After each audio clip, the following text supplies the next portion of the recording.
যে আমরা যদি দেশের ভাগ্যের পরিবর্তন করতে চাই, আমরা যদি জনগণের ভাগ্যের পরিবর্তনের কাজ শুরু করতে চাই, তাহলে অবশ্যই আমাদেরকে একটি নির্বাচন প্রক্রিয়ার মধ্যে যেতে হবে।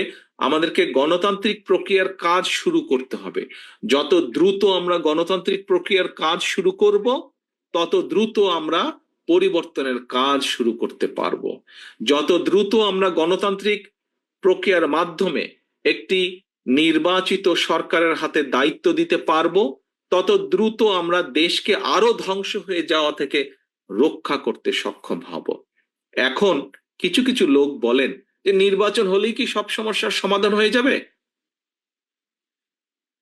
নির্বাচন হলেই সব সমস্যার সমাধান যে হয়ে যাবে আমরা তা বলছি না, কিন্তু নির্বাচন হলে যেটি হবে সেটি হচ্ছে জনগণের কাছে জবাব দিতে তারা বাধ্য থাকবে। তার ফলে এই যে সব সমস্যা যেগুলা বলছে সমস্যা কিছু কিছু মানুষ, সেই সমস্যাগুলোর সমাধানের পথ, গিট্টু জট আস্তে আস্তে আস্তে খোলা ধরবে।